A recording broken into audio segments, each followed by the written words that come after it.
안녕하십니까. 아우데일리 브레드입니다. 저는 오늘 성경 구절로 평평지구를 증명하는 시간을 또 갖겠습니다. 이제까지 제가 이런 강의를 프로그램을 많이 했었는데 제가 결정적인 많은 구절들을 얘기를 했지만 그래도 아직까지 평평지구가 믿었지 않고 미심쩍은 분들이 있을 것이라고 생각합니다. 또 이제 성경이 과연 평평지구를 증명하고 있는가에 대해서 여전히 확신을 갖지 못하시는 분들이 많이 있을 거라고 생각합니다.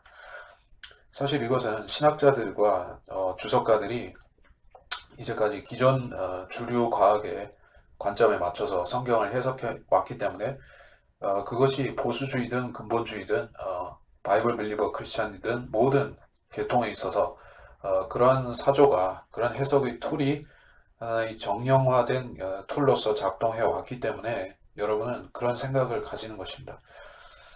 근데 우리가 성경을 어린애와 같은 순수한 마음으로 어떠한 학문적인, 지식적인 편견을 씌워서 보지 않고 순수하게 본문 그 자체를 가지고 이야기를 할 적에 우리는 어, 지식 어, 학자들보다도 더 많은 진리를 실질적으로 찾아낼 수가 있다는 것을 저는 말씀드리고 싶습니다.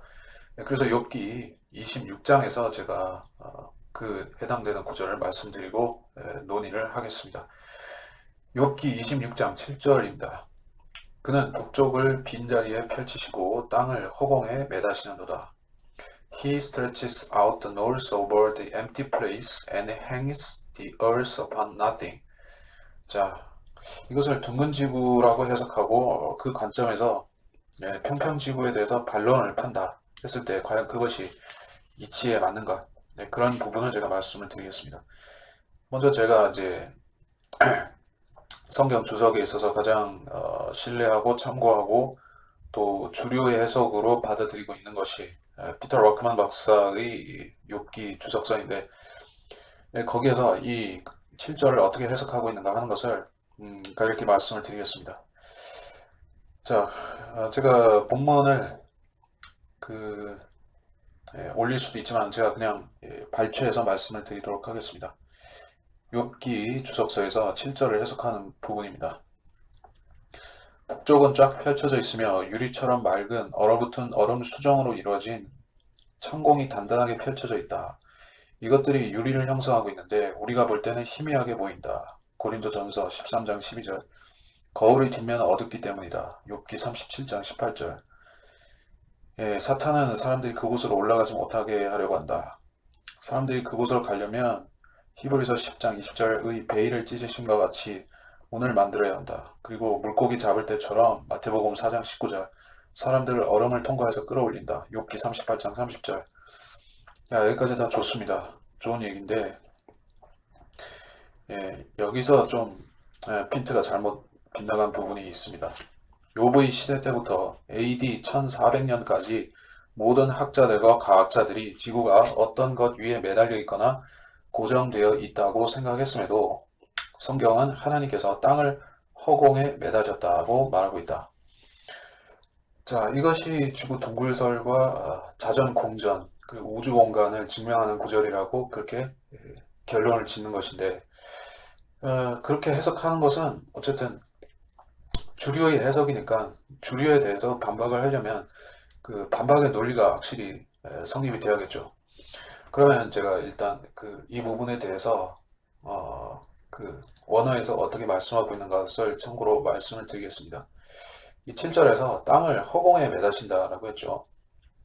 nothing이라고 했는데 영어에서는 그것을 히브리어에서는 뭐라고 하고 있냐면은 벨리마라고 하고 있습니다. 이것은 두 단어의 합성입니다. 이제 벨리라고 하는 것은 부정의 어두입니다. 그래서 없음을 가리키는 것이요. no, none, not 이런 뜻으로 쓰이고 있고 그리고 마라고 하는 것은 존재를 가리키는 것입니다.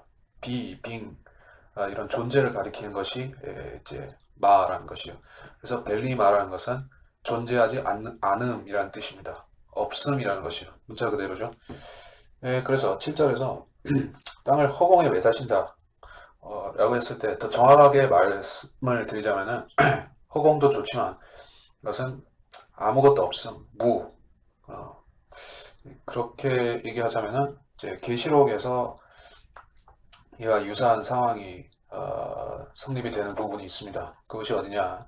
계시록 20장에서 20장 11절입니다. 20장 11절에 그 없음이라는 개념에 부합하는 장면이 나오는 것이요. 또 내가 큰 백보자와 그 위에 앉으신 분을 보니 그의 면전에서 땅과 하늘이 사라졌고 그들이 설 자리도 보이지 않더라. No place, 어떤 장소, 설 자리가 없었다라고 말씀하고 있어요. 이것이 무를 말씀한다라고 그렇게 볼 수가 있죠.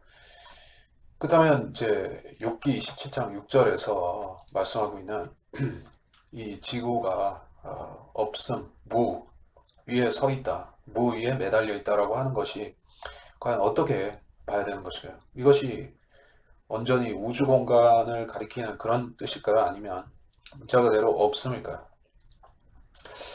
저는 일단 문자적인 해석에서 봤을 때 허공이라고 하는 것은 진공이라고 해석할 여지가 있냐라고 저는 봤을 때 아니라고 봅니다. 이 허공을 우주 공간이라고 해석한다면 이것이 과학의 그 하나의 그 입증하는 구절이 현대 과학이 입증될 수 있는 구절이겠지만은 여기서 허공이라는 그 느낌이 주는 말보다 더 정확하게 없음이라고 본다면, 아무것도 없다고 본다면 그것은 문자 그대로 그 도화지의 흰 도화지의 아무것도 칠하지 않은 면과 같이 비어 있음을 뜻하겠죠. 자, 우주 공간이 여러분은 비어 있다고 생각하십니까? 절대로 비어 있지 않습니다. 진공이라고 소위 말해 진공이라고 하는 그 공간에는 현대 과학조차도 그렇게 얘기하고 있습니다. 거기에는 물질들이 차 있다라고 얘기를 합니다. 단순히 그 원자들이 흩어져 있는 정도가 아니라 거기에는 별들이 있죠. 소행성들이 있고 운석들이 돌아다니죠. 그리고 그 해성이 돌고 있고 그리고 각종 그 성간 물질들이라고 하는 그런 뭐 먼지나 돌이나 그런 것들이 떠 있다라고 이야기를 합니다. 물론 그것이 그들의 거짓말이라고 할지라도 어쨌든 우주 공간은 비어있지 않다라는 게 상식적이지 않습니까? 현대인들도 그렇게 생각하고 있습니다. 근데 여기서는 허공이라고 하는 아무것도 없는 것 위에 땅을 매달았다라고 했습니다. 즉, 이 허공이라는 것은 절대로 우주 공간이 될 수가 없는 것입니다. 여러분이 창세기 1장 1절을 봤을 때 거기에서 하나님께서 태초에 하나님께서 하늘과 땅을 창조하셨다라고 했을 때 그 하늘이라는 것을 여러분이 진공의 우주로 생각하십니까? 그렇다고 하면 진공의 무한대의 우주가 있고 거기에 지구라는 하나의 작은 점이 찍혔다라고 생각하십니까? 그런 구조가 아니죠. 그렇게 생각할 수 있는 구조는 아닙니다. 하늘이라고 했을 때 하늘에는 많은 것들이 포함되어 있는 것입니다. 실질적으로 그것을 증명하는 것이 창세기 1장 2절에서 바로 뒷절에서는 물들이 등장하기 때문에 그렇습니다. 1절에서 물들이 창조되지 않았음에도 2절에는 물들이 존재합니다. 그것이 그 중간에 창조되었다는 기사가 빠져 있지만 창조된 것은 맞습니다. 왜냐하면 하나님께서 창조하시지 않은 이상에 물이든 다른 물질이든 선재할 수가 없기 때문입니다. 먼저 존재할 수는 없기 때문입니다. 그런 차원에서 보면 하늘에는 많은 것들이 그 창세기 1장 1절부터 창조되어서 있었던 것이라고 봐야 될 것입니다.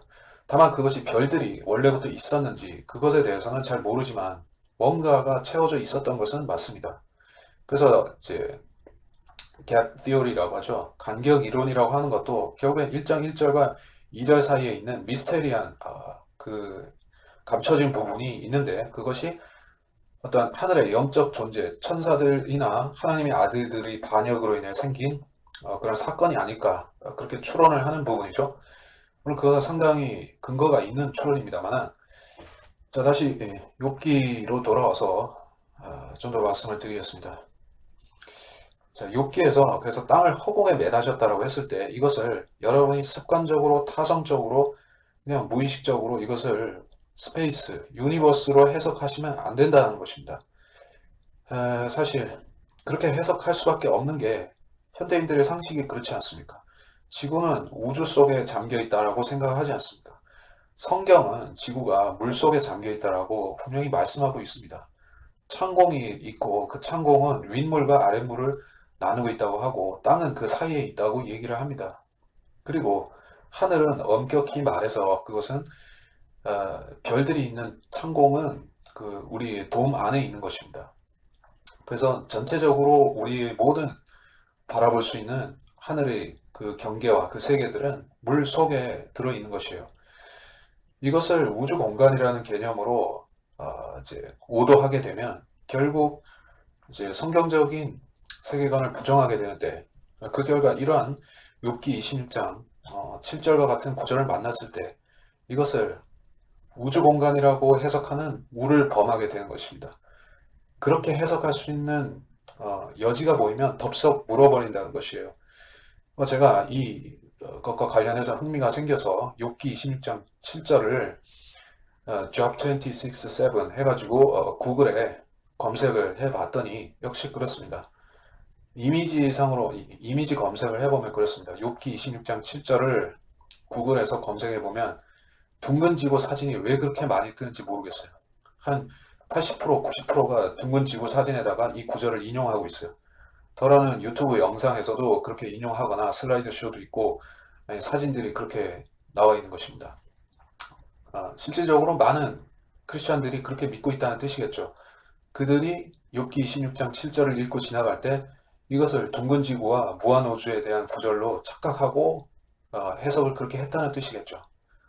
19세기, 20세기 이래로 거의 90%도 아니라 한 99% 이상의 성경 주석가들과 일반 성도들과 목사들과 신학자들이 그렇게 해석을 했으니까 그 결과가 그렇게 나타난 거 아니겠습니까? 그래서 인터넷상으로만 확인할지라도 그 정도로 압도적인 비율로 이 구절을 둥근 지구로 해석하고 있다는 것입니다. 하지만 저는 분명히 지금 엄격하게 이 언어를 검증해서 봤을 때 이 empty, 그 nothing이라고 하는 것 자체가 우주를 가리키지 않는다라고 저는 분명히 말씀을 드리죠. 그리고 전 뒷부분에 대해서만 얘기를 했지만 이 앞에 나오는 빈 자리,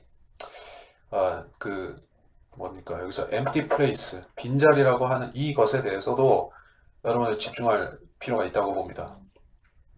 우주가 비어 있다고 생각하십니까? 여러분 그 허블 망원경이나 스피처 망원경이나 이제 과학자들이 우주 공간에 지구 궤도에 띄어서 각종 성운들과 은하계 먼 거리에 있는 별들과 항성들을 관찰한다고 하는 그런 소위 그 별자리들을 보는 망원경들 있지 않습니까? 물론 그 이미지들은 다 색칠되고 다 조합이 돼가지고 여러분이 이제 하나의 예술 작품처럼 보여지는 것이지만 어쨌든 과학자들이 얘기하는 우주는 어떻습니까? 온갖 종류의 천체들과 항성들로 수를 놓고 있지 않습니까? 소위 말해 이제 불꽃놀이 하듯이 엄청난 장관이 펼쳐져 있는 거 아니겠습니까? 근데 달에서 찍었든지 어떤 인공위성에서 찍었든지 다른 어디서 찍었든지 간에 우주를 찍은 사진들에 보면 별들이 없거나 거의 없습니다.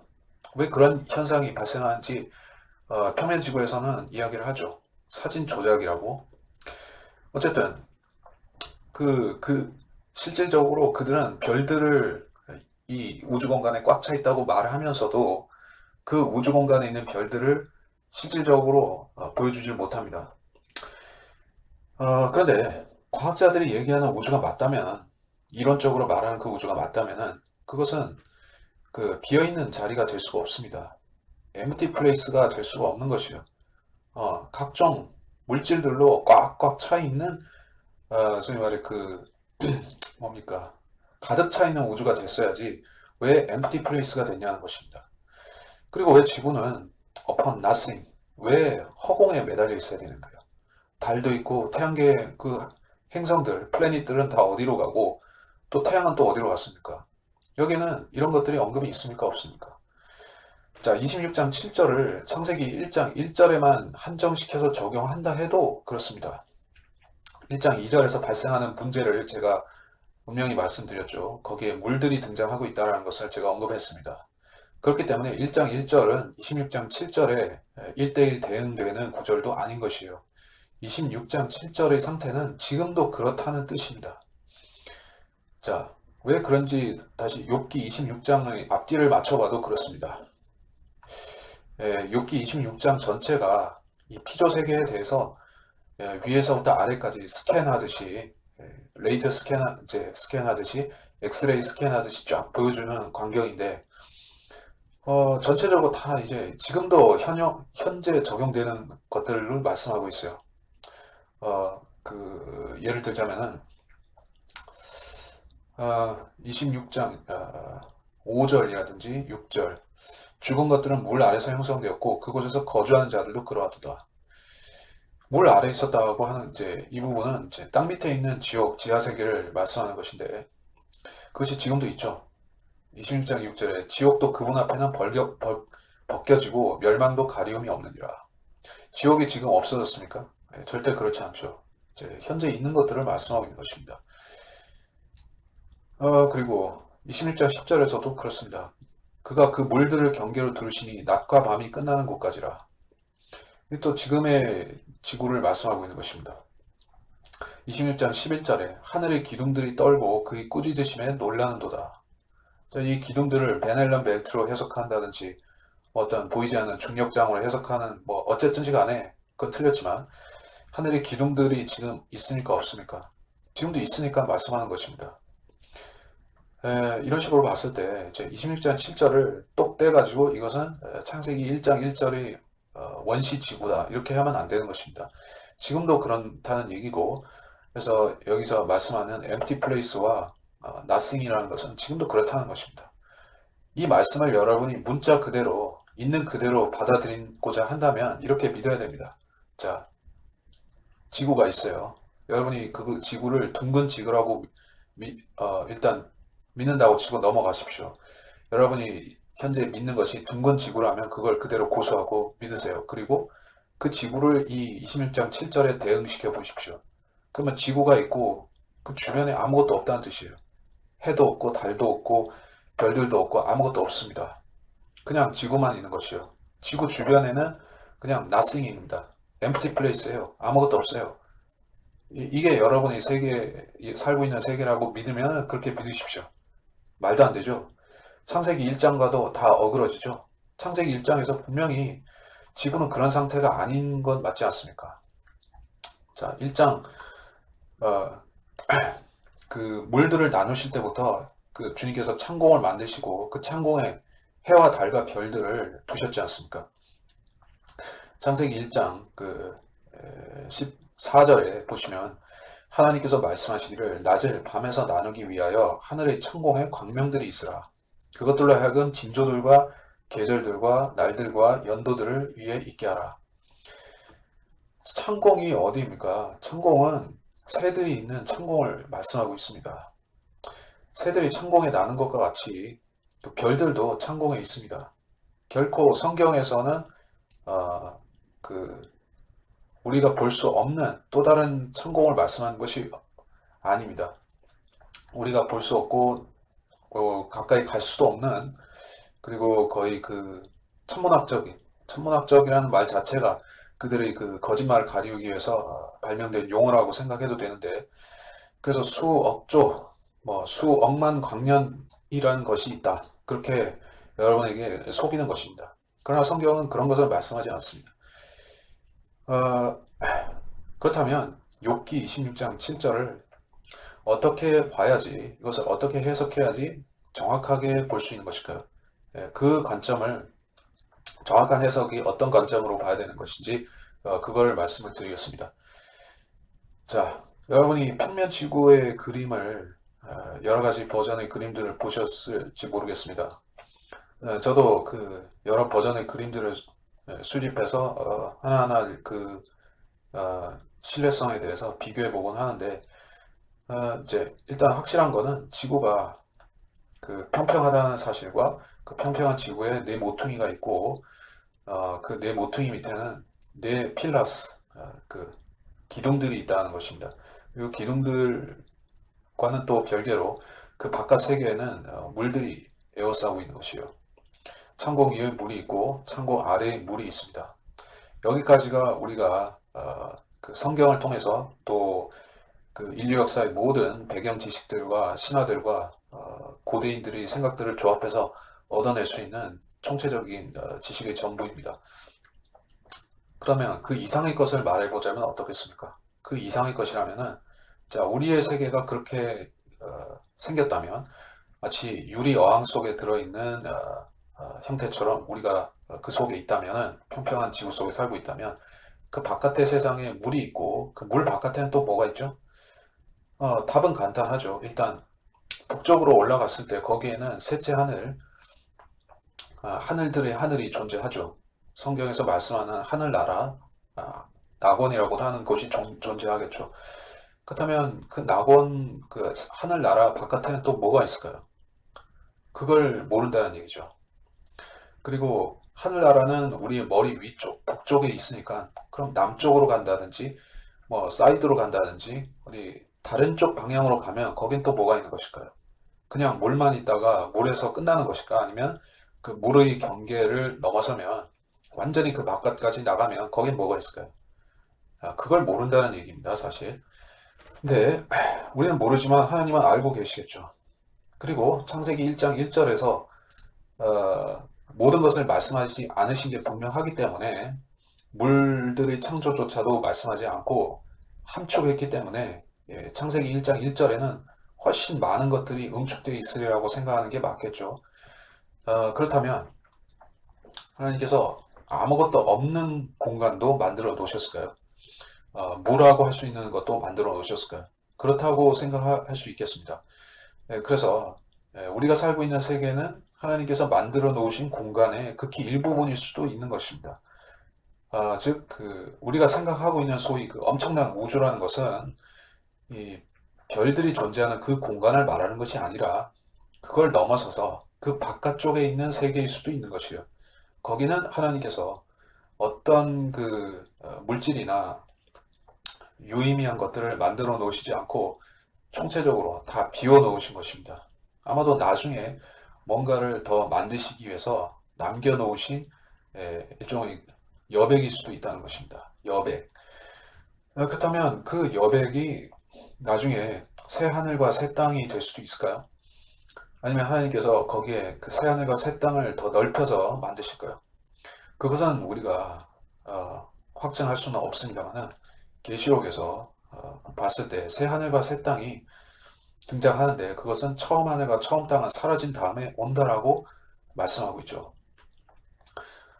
이것에 대해서 사람들은 현재의 지구, 현재의 그 과학자들이 말하는 우주가 똑같은 형태로 등장한다고 생각할지 모르지만 저는 전혀 아니라고 생각합니다. 왜냐하면 바다도 더 이상 있지 않다라는 말씀이 거기에 나오기 때문에 그렇습니다. 요한계시록 21장 1절을 잠깐 보겠습니다. 또 내가 새 하늘과 새 땅을 보니 처음 하늘과 처음 땅은 사라지고 바다도 더 이상 있지 아니하더라. And I saw a new heaven and new earth, for the first heaven and the first earth were passed away, and there was no more sea. 바다가 없다고 얘기하고 있는데 이 바다는 분명히 이 지구와 하늘을 두르고 있는 외부 세계의 물을 말하는 것입니다. 이것이 사라지고 그냥 뚫려버리는 것이에요. 뚫리면 우리는 그 바깥쪽에 무엇이 있는지, 무엇이 얼마만큼 펼쳐져 있는지 그때는 볼 수가 있겠죠. 우리가 지금 볼 수 있다면은 아마 우주라는 것에 대해서 코웃음이 날지도 모르겠습니다. 과학자들이 말하는 우주가 터무니없다는 생각을 하게 될 것이에요.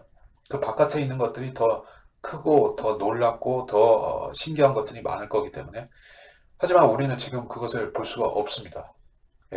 우리는 우리의 하늘을 두르고 있는 창공, 그 단단한 하늘 바깥에 있는 것들을 보지 못합니다. 그렇기 때문에 그 돔이 없어지고 돔 바깥에 있던 물도 없어지고 그리고 완전히 개방되면 우리의 세계가 외부와 완전히 개방되면 그때는 우리는 어항 속의 물고기처럼 갇혀 있는 것이 아니라 완전히 오픈된 상태에서 외부 세계를 다 보게 되겠죠. 그리고 그것이 진짜 우주인지 아니면 우주만큼 넓은 장소인지 어떤 그 새로운 것들이 만들어지는 형성되어 가는 그런 말하자면 새하늘과 새 땅인지 그때는 알 수 있겠죠.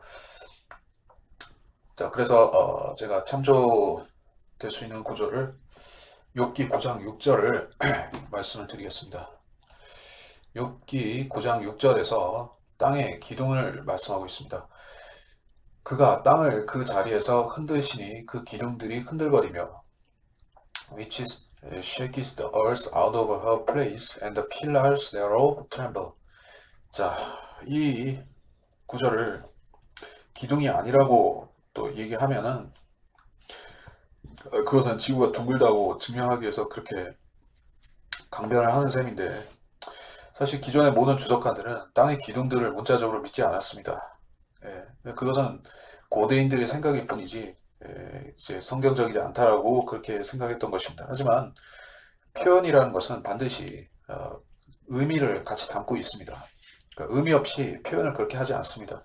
성경이 1000년 전, 2000년 전, 그 이상의 3000, 4000년 전 이상의 그 사람들의 생각을 담고 있다고 해서 성경이 이 현대인들의 생각보다 더 단순한 것이 아닙니다. 그 시대의 사람들이 과학을 몰랐던 것도 아니고 과학적이지 않았다는 것도 아닙니다. 그들은 과학을 알고 있었습니다. 그리고 그 시대의 과학은 지금의 어떤 이론적인 이론에 치중하는 그런 과학들보다도 훨씬 더 실질적인 어떤 것이에요.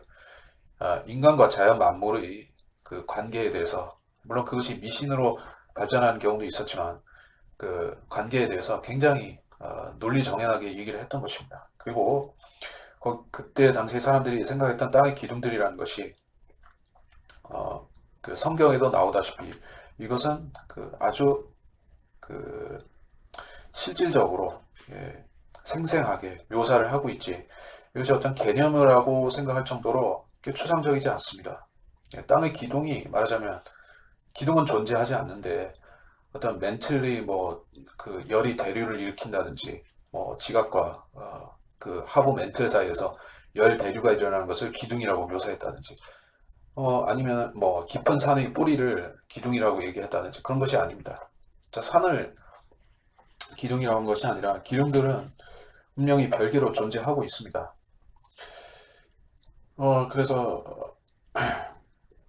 그 락카나 박사는 이제 욥기 26장 11절에서 하늘의 기둥들에 대한 구절을 놓고서 이거는 지구 평평을 믿으면 안 된다라고 주장을 했습니다.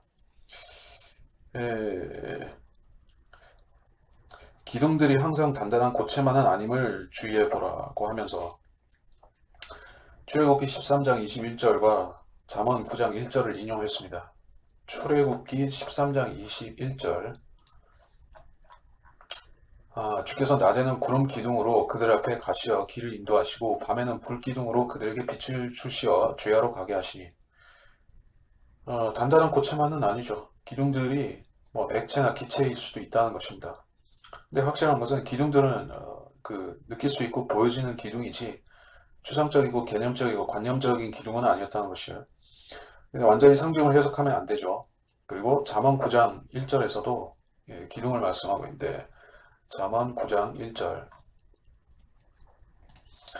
지혜가 그녀의 집을 짓고 그녀의 7 기둥들을 다듬으며 자 이거는 그 뭡니까 이거는 진짜 개념적인 기둥이라고 말할 수가 있겠지만 왜냐면 이제 잠언이라는 것 자체가 지혜서로서 지혜라는 것은 이제 그 사상이나 관념에 대해서 다루는 것이기 때문에 여기서 말씀하는 7 기둥이라는 것은 문자적인 기둥은 아닐 수 있어요. 그런데 욥기에서는 욥기 26장에서 우리가 봤다시피 하늘의 기둥이라는 것도 이게 어떤 지혜를 설명하기 위해서 간접적인 이미지를 이제 추상적인 이미지를 차용했다라고 보기에는 그게 적절하지가 않은 것이에요.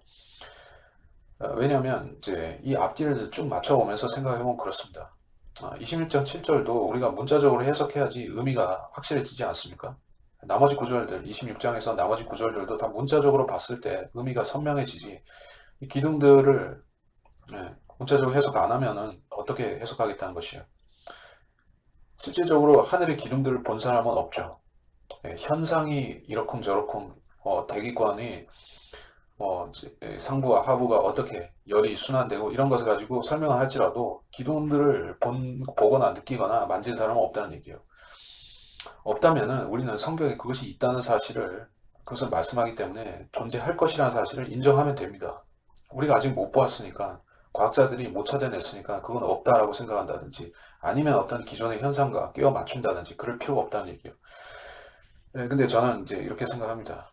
지구 평평이라는 것 자체가 지금 이제 어떻게 보면 이제 미국이라든지 이 서방권에서 이 무브먼트가 시작이 된 건 사실이지만 이 성향상 한국이나 동양 사람들에게 있어서 이것이 더 적합한 주제라는 생각이 듭니다.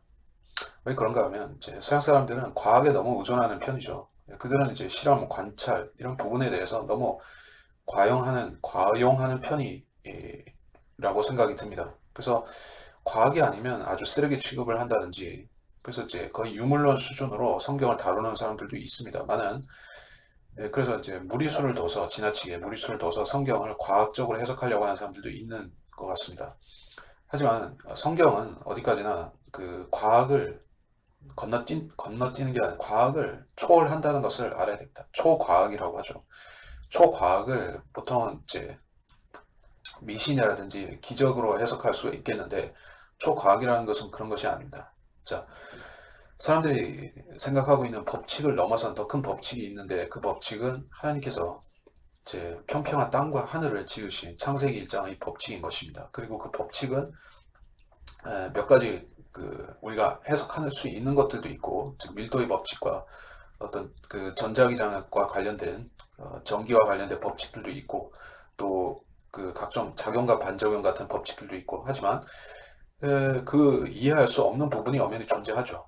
이를테면 그 아이작 뉴턴이 만유인력이라는 얼토당토 않은 생각을 왜 할 수밖에 없었냐면 해석할 수 없는 어떤 힘이 지구를 들어올리고 있다. 그리고 도저히 어떤 적용시킬 수 없는 법칙으로 만들 수가 없는 어떤 힘이 지구를 유지하고 있다. 또 하늘의 해와 달과 별들을 어떤 미스테리어스한 힘이 돌리고 있다, 회전시키고 있다 하는 것을 생각했을 때 그것을 법칙으로 만든 것입니다. 그것은 한마디로 중력이라는 것이 그 모든 것을 다 서포트하고 있다라고 그렇게 법칙을 만든 것이에요. 법칙을 만들어 놨으니까 이제는 미스테리한 부분이 다 없어지고 이제 모든 세계가 하늘과 땅과 모든 세계의 그 운행의 원리가 설명이 된 것입니다. 전혀 그렇지 않죠. 중력은 모든 현실적인 실제적인 면에서 부정되고 있습니다. 왜냐하면 그것이 적용이 되지 않는 것이 정상이고 적용시키려고 하면 이 지구도 말이 안 되고 하늘의 모든 그 군상들도 그것이 질서정연하게 존재하는 것이 말이 되질 않고 그래서 결국에는 이제 중력은 모든 것을 설명하기에 부적합하기 때문에 다른 원리들을 찾아내려고 계속 노력하고 있는 중인 것입니다. 그래서 중력이 지구를 회전시키고 있는 것이 아니에요. 중력이 지구를 허공에 띄우고 있는 것도 아닙니다. 26절 7절에서 땅을 허공에 매다신다라고 말씀하셨죠. 여기서 매단다라는 표현에도 주목해야 된다고 생각을 합니다. 여기서 매달아서 이제 팽이처럼 회전시키는 그런 힘을 말씀하고 있지 않죠. 매달았다는 것은 스테이블한 상태, 안정되어 있는 상태를 생각해야지 이것이 이제 팽이를 돌리듯이 계속 돌리고 있다라는 의미로 해석되지는 않는 것입니다. 그리고 북쪽이라고 했을 때 그 북쪽은 당연히 하늘나라, 셋째 하늘을 가리키는 것이지만 그 북쪽이 그 우리가 바라보는 세상에서 굉장히 말하자면 이제 하늘나라로 가는 직접적인 코스가 북쪽이고 그 북쪽에는 역시 빈자리가 존재한다는 것이에요. 그리고 빈자리는 우리 세계 바깥에 물들을 넘어서서 그 바깥에 존재할 것입니다. 밑에도 빈자리, 그 허공이 있고 위에도 빈자리가 있는 것입니다. 그리고 빈자리들은 지금은 현재로서는 비워져 있는 상태죠. 왜냐하면 이제 하나님의 창조 계획은 두 단계로 이루어졌기 때문에 1단계로 지금 6일 동안의 창조가 되었죠. 저는 이제 창세기 1장 1절은 그 1단계 창조의 그 말하자면 서막으로 생각을 하는 것입니다. 서막. 예, 여기서 이제 물론 사탄의 반역 사건이 있었다고 하지만 그것은 하나의 그 서막이었었고, 이제 그 제 1장이 진행이 되고 있고 그 2장으로 넘어가게 되면 그것이 영원 시대인데, 영원 시대에는 새 하늘과 새 땅이 오게 되죠. 그때는 우리가 알고 있는 현재 살고 있는 그런 형태의 하늘과 땅이 아니라 어, 이제 새 예루살렘이 내려오고, 그리고 현재의 하늘들과 땅은 이제 그 하나로 통합되는 것입니다. 그래서 여기서 말씀하고 있는 7절에서 말씀하고 있는 허공과 빈자리는 그때 그 모든 영원 시대의 민족들이라든지 이제 늘어나는 모든 인구들이 살 수 있는 공간으로 채워져 나갈 것이라고 생각합니다. 이것을 그 별들에 연계시켜서 별들에 가서 살 것이다라고 보면 참 답이 안 나오는 것이에요. 우주 공간에 별들이 그 인간이 살 만한 별들이 얼마나 될 것 같습니까? 과학자들이 그걸 찾아냈다라고 하지만 수천 개, 수만 개 찾아낸다 한들 그거 가지고 되겠습니까? 자, 결국에 그 성경을 사이파이 픽션에, 사이언스 픽션에 끼워 넣어서 인간이 외계에 가서 산다라고 하게 되면 하늘에 지구가 몇 개 생겨야 되는 거죠. 수백, 수천, 수만, 수십만, 수백만이 생겨서 결국에 인간들이 계속 거기로 올라가서 살아야 된다는 얘기가 되죠. 여러분 생각한데 그것이 꽤나 아름답고 낭만적이고 효율적이고 그렇게 생각이 드십니까? 아니면 뭔가 좀 어설퍼 보입니까? 옛날에 어린 시절에 저도 그런 류의 만화, 영화나 애니메이션이나 그런 만화책을 많이 봤었습니다만, 이제 우주로 나가서 인류가 퍼져서 거기에서 문명도 일구고 도시도 만들고 식민지도 개척하고 그 주된 스토리가 나오는 장르가 바로 이제 스타워즈죠. 한마디로 미국의 많은 크리스찬들이 이러한 이제 새하늘과 새 땅의 잘못된 그림을 머릿속에 집어넣고 있는 이유는 한 7, 8할은 이제 스타워즈 영화 때문이라고 생각을 합니다. 이 영화 하나가 참 엄청난 그 잘못된 이미지를 20세기 중반 이후로 태어난 모든 크리스찬들에게 아주 강력하게 심어 놓은 것이에요. 그래서 그들은 이 우주라는 판타지에서 영원히 벗어나지 못하고 살아가고 있다고 생각합니다. 그래서 심지어 성경에서 말씀하는 성경에서 계시록 21장에 이후에 등장하리라고 말씀하시는 그 영원한 새 하늘과 새 땅조차도 스타워즈 세계관으로 자꾸 색칠을 하려고 하는 것이에요. 근데 성경은 그것을 말씀하지 않습니다. 제가 이제 욥기 26장 7절을 강조하면서 이번 시간을 마치겠는데, 여러분은 어떻게 생각하십니까? 이 성경에서 말씀하고 있는 이 세계관이 맞다면 여러분은 현재 그 학교에서 배운 그 우주에 대한 생각을 버려야 됩니다. 성경은 우주를 말씀하지 않습니다. 완전히 비어있는 공간을 말씀하고 있을지언정 우주는 말씀하지 않습니다. 창세기 1장에서 말씀하시는 해와 달과 별들은 우리의 그 창공에 떠 있습니다. 그리고 그 바깥에는 물들이 있습니다. 그리고 그 바깥에는 하늘나라가 있고, 그리고 그 바깥에는 아무것도 없습니다. 이것이 우리의 세계입니다. 그리고 하늘나라를 포함해서 전체를 아울러서 이런 구도가 나오는 것입니다. 그리고 그 바깥에는 아무것도 없음입니다. 아무것도 없는 것이지 거기에 우주가 있는 것은 아닙니다. 여러분에게 우주에 대한 환상을 자꾸 심어주는 자들은 그 의도가 여러분에게 이 새하늘과 새 땅에 대해서 착각하게 만드는 것이에요. 그것을 여러분이 왜 소망해야 되는지 아십니까? 현재 우리가 살고 있는 이 지구라든지, 또 여기서 좀 더 올라가서 이제 그 별들이 있는 그 창고까지 올라간다 할지라도, 거기에 풍선을 띄우든 어떤 식으로 올라가서 탐사를 한다 할지라도 우리가 도달할 수 있는 영역은 결국에는 이 조그마한 지구 어항 속에서 그 물 위로 조금 튀어오르는 그런 그 물고기밖에는 안 되는 것이죠. 그 날치처럼 그렇게 물 위로 날개를 세우고 지느러미를 세우고 한번 뛰어오르는 격이죠. 자, 물고기는 물에서 살아야지 물 밖으로 나가면은 숨을 못 쉬니까 죽죠. 물론 우리는 물고기가 아니라 사람입니다만 우리는 물 속에 살고 있고 물 밖으로 나가본 적이 없습니다. 이제 하나님이 이 천공을 두르신 물 바깥으로 나가서 살아보지 못했습니다. 그렇기 때문에 이제 성경에서 말씀하고 있는 이런 더 큰 그림, 엄청나게 더 큰 구도, 우주라는 것을 깡그리 날려버리게 만드는 더 큰 그림을 우리는 볼 수 있어야 되는 것이에요. 하나님께서는 그 그림을 우리가 볼 수 있기를 바라시는 것입니다. 여러분이 계시록 21장의 새 하늘과 새 땅 그리고 새 예루살렘을 보면 굉장히 놀랍고 신선하죠. 왜냐하면 지금 인류가 상상하는 그런 파라다이스의 그림과 다르기 때문에 하지만 그 이상의 더 많은 것들이 성경에는 말씀은 안 되어 있지만 남겨져 있는 것입니다. 그것은 영원시대라는 그 시대가 오게 되면, 즉 천년왕국이 흐르고 영원시대가 오게 되면 모든 이 지구상의 인류가 보게 될 세상인 것이에요. 구원받은 모든 사람들이죠. 구원받지 못한 사람들을 빼고 모든 사람들이 보게 될 세상이 그런 세상입니다.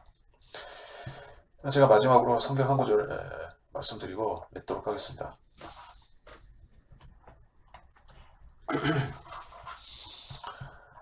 자, 고린도 전서 2장 9절인데요. 그러나 기록된 바와 같으니 하나님께서 자기를 사랑하는 자들을 위하여 예비하신 것들은 눈으로 보지도 못하였고 귀로 듣지도 못하였으며 인간의 마음속에 들어온 적도 없었느니라. 자, 어떤 것을 예비하셨다고요? 자기를 사랑하는 자들을 위하여 예비하신 것들. 그게 어디에 있는 어떤 것들입니까? 하늘나라에 있고 또 새하늘과 새 땅에 준비되어 있는 것들이죠. 우리는 어항 속에 살고 있고 벽 바깥에 있는 것을, 거울 바깥에 있는 것을 보지 못하지만 하나님께서는 그것들을 저 바깥에서 준비하고 계시다는 것이, 우주가 아니라 저 바깥에서 준비하고 있습니다. 그리고 우리는 우주를 눈으로 보기도 하고 귀로 듣기도 한다라고 과학자들이 망원경을 보여주면서 믿으라고 하지만은 하나님께서 예비하신 것들은 전혀 보지도 듣지도 못한 것들입니다. 우리는 그것들을 바라고 그것들을 믿어야 됩니다. 허블 망원경에서 보여주는 것을 믿을 게 아니라 하나님께서 너네들에게는 절대 보여준 적이 없는 것이 있다라고 하실 때 그것에 대해서 우리는 기대할 줄 알아야 되는 것이에요. 더 디테일하게 우리가 그것을 살펴보고자 하면 당연히 계시록 21장으로 또 22장으로 가서 그 단서를 약간의 그 단서를 찾아볼 수가 있겠죠. 거기서 다 말씀하신 것은 아니라 할지라도 우리가 거기서 그 분위기를 느껴볼 수 있겠죠. 그렇습니다. 과학에 속지 말아야 되는 이유, 그리고 평평지구를 우리가 성경을 통해 탐구해야 되는 이유가 여기서 분명해집니다.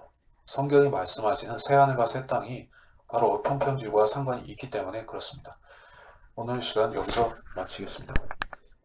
The other thing that's about the spinning Earth is looking at the stars.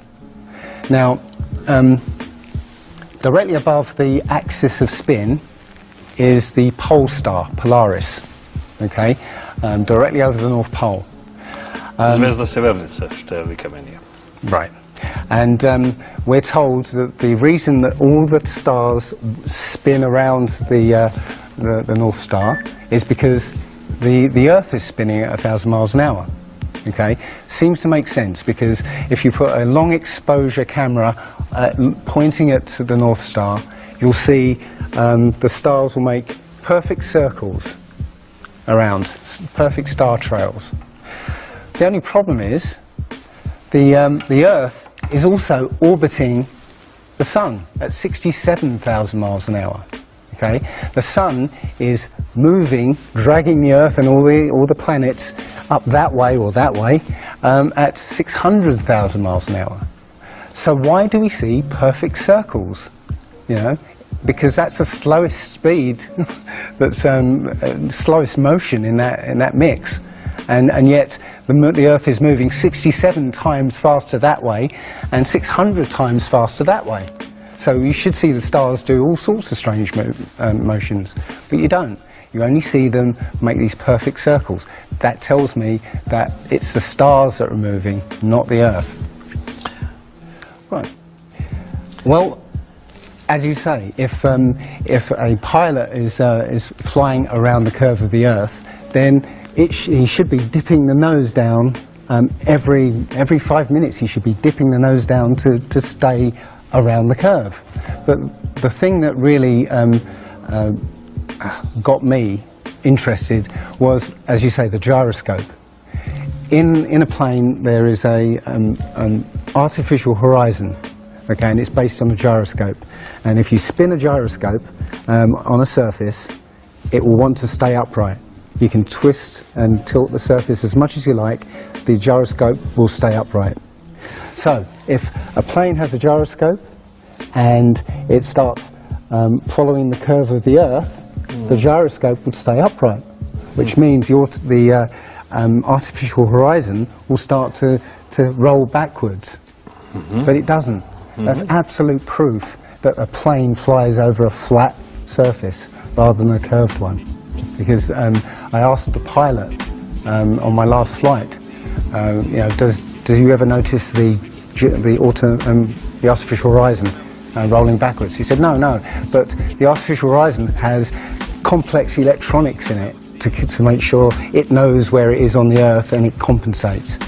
But I went to the manufacturer of the artificial horizon and they confirmed to me that it's completely mechanical, nothing electronic in it whatsoever. So it's literally just a gyroscope that can freely move. So that right there is proof to me that you know, planes fly over a plane.